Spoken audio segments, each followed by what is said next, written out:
Mancorong pindha barlian sumorot pindha srengenge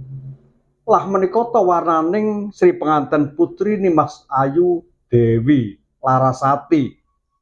ginanti manjing ing sasana renengga yekti sang penganten putri pinunjul ing warni babasan pucuk rambut tumekeng padha ampiantan wonten kujawanipun apa ta agemanira angagem cunduk mentul ingkang winangun cunduk wulan tumanggal ebah kinarya lumampah pindhane warara kang ngawe-awe marang pacangane ukel rinengga puspita hang lewer tiba dada pindhane taksaka ingkang nedheng lumampah ageman wari cemeng sinulam benang emas dasar agem sang-sangan rukmi mila kasoroting pandam pating galebyar pating calorot